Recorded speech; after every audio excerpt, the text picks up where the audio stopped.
cafes to the bustling street. Lathrop's got the soul, feel the heartbeat. Every word we share makes the moment complete.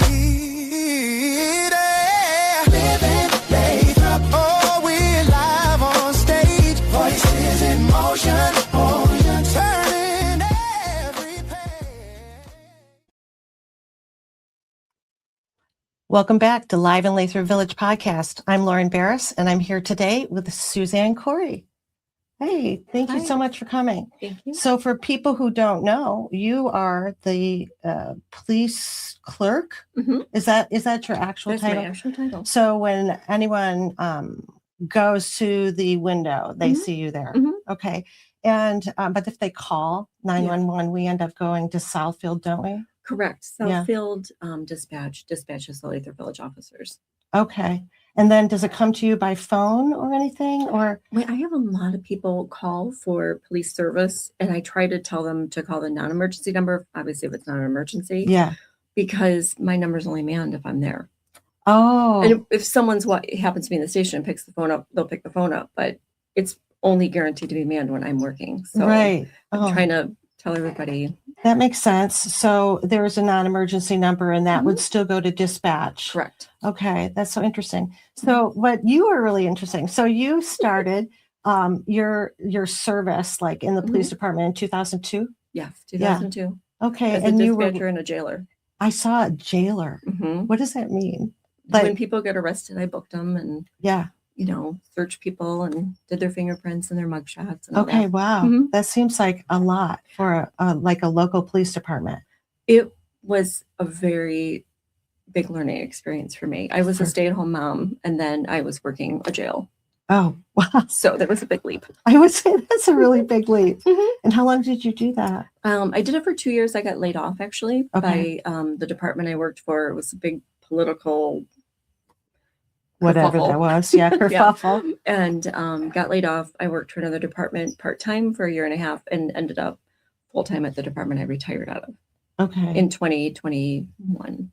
2021. And so you've always, like for all of this century, you've been working in the police department in some way or another. Now, were you always like working as a dispatcher? Yes, always a dispatcher, but only as a jailer at the first department. Yeah, because not every police department has a jail.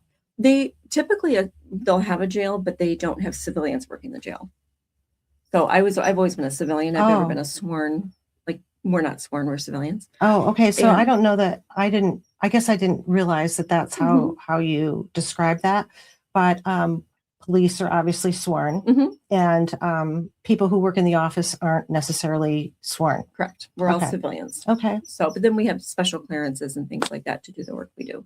Obviously, yeah, you'd have to have that too. It's really interesting. What is CISM? CISM is it's pronounced CISM. It is the Critical Incident Stress Management.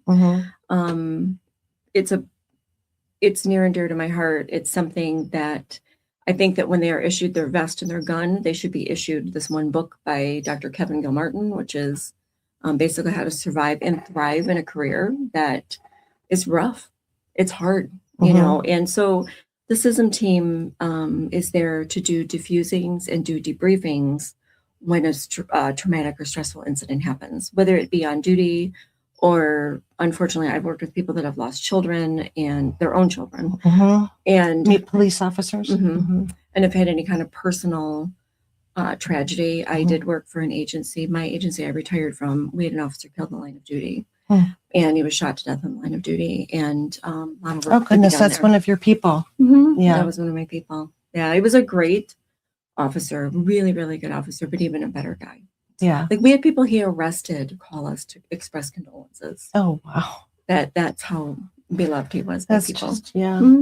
So it was a very important work to me. It's very mental health work. Mental health is a big thing in this field, you know, but both for the people we serve and for ourselves.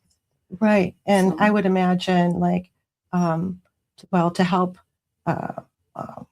sworn officers, right, in the trauma situations when they come back, or but also how do they get help figuring out who is really in need of mental health, that they're, that they're stopping or that they're arresting or something. That it depends.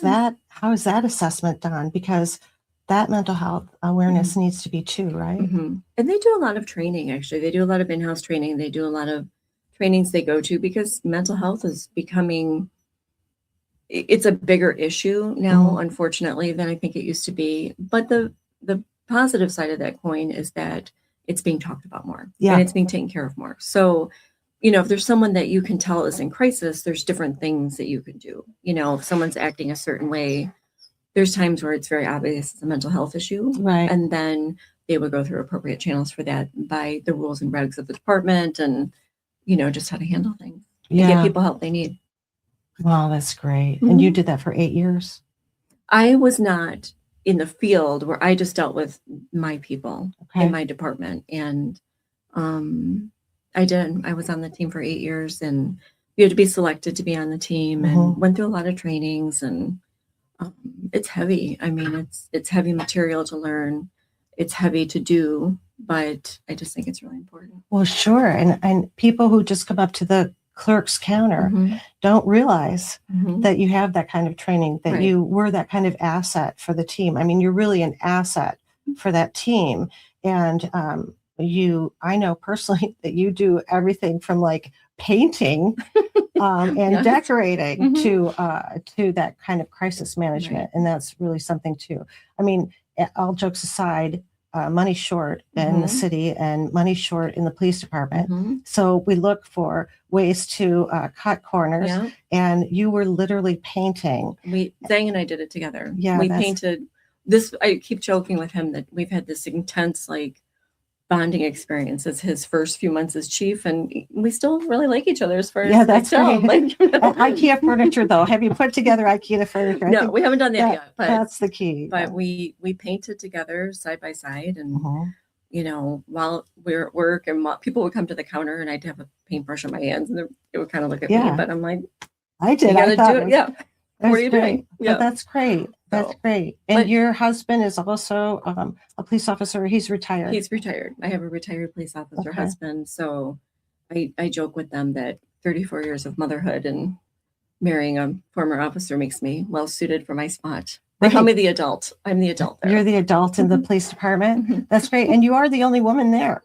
Well, then we have a female officer, but she's off on leave right now. Okay. So we do have one female officer. I wasn't aware of that. Yeah. Yeah. She works afternoons, and she's off on maternity leave right now. Okay. And has a cute little baby, and she'll be back soon. Oh, that's great.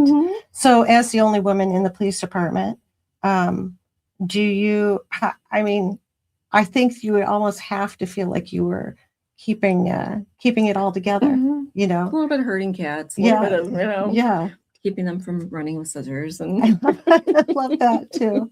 But they're great. I mean, we were really lucky. We have a really terrific police department. We do. And we've had a couple of interviews with Chief and with Sergeant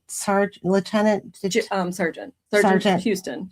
So we have Houston and Hudson. I keep calling him Houston. I keep calling him Lieutenant Houston. He appreciates the promotion. So I get confused myself, right?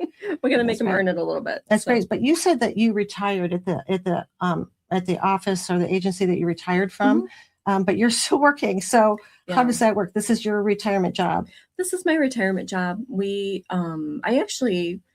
It's funny because my husband retired. We were both on midnights.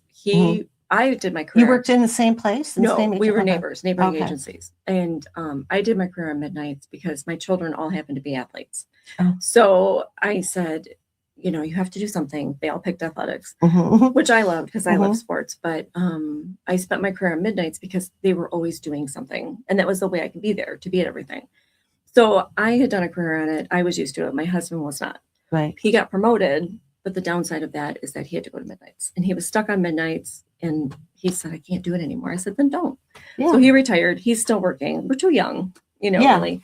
And we have 6 kids. They're expensive. And we like to travel. They're expensive. So between you have 6 children. We do. It's like the Brady Bunch. It is. Is it like the Cory? Is his last name Cory? Yes. And so it's like the Cory clan or The something. Cory, yeah. Yeah. Like, Yeah. They he has 3 girls and I have 2 boys and a girl. oh, wow. But everybody's grown and gone. Yeah. You know, and the baby's in college. She's finishing up college. Oh, wow. And, yeah, it's nice. And so it's nice to still have that social connection and the connection with the community. Mm-hmm.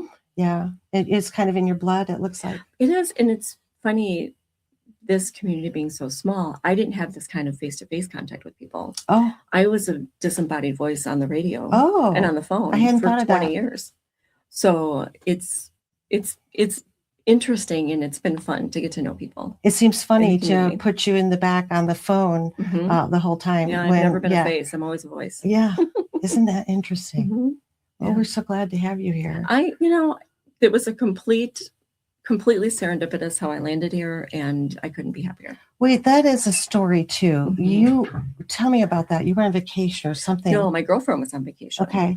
So Chief McKee, who's retired now, and his family were on spring break in Mexico. My girlfriend, who I worked with at my former agency, she also left and went into the more civilian world, where she essentially does my job for another agency. And they happened to run into each other at the pool, didn't know each other. And then cops can always pick each other out too. And they always congregate together. Yeah, even on the beach. And funny. they got to talking and he tried to recruit her actually, because he was looking for a clerk because ours was retiring. And ours meaning Lathrup Village. Yes. Yeah. And Teresa retired in 2024. Oh, that's right. And she'd been here for a long time, like 13, 15 years or so. And he said, do you want to leave your department? And he said, no. She said, no, I love my chief. I love my job. And he's like, do you know anybody? And at the time, it didn't occur to her because they were at the pool and whatnot. And then they happened to see each other again the next day. And she goes, I do know somebody. Oh. And so she got home Wow. and texted me and said, hey, are you looking for work? Because I had quit my job. I was in the civilian world, the true civilian world for a while, working for a mechanical contractor. And right out of police. Yeah. And the job itself would have been great. It's the same concept. It's just different resources, but the environment there was just no good. It was just not a good fit for me. I was unhappy. And my husband's like, you gotta go. And so I wasn't working at the time. And you got scooped up. So I always say I got hired in Mexico and I had absolutely nothing to do with it. Because I came in for an interview and that was kind of it. But like you said, serendipity. And that just was a perfect fit. Yeah. I really feel like I've landed in the perfect spot for me. Yeah. Well, we're so lucky. I'm so glad. The community's been really nice, really welcoming, and the guys are all great. And so yeah. And you are a well-formed team, so you're there for emergency situations too. Yeah, I mean, people don't usually call me for it, but and I have the radio. I have the police radio I listen to all day, and just. I always say the old girl dispatcher me is never going to die. So. Of course. It's obviously in your blood. You ended up back there. Well, thanks so much for coming today. We really appreciate it. Thank you for having me. It's so nice. And thank you for tuning in. Please hit that subscribe button and watch for our next episode of Live in Lathrup Village podcast.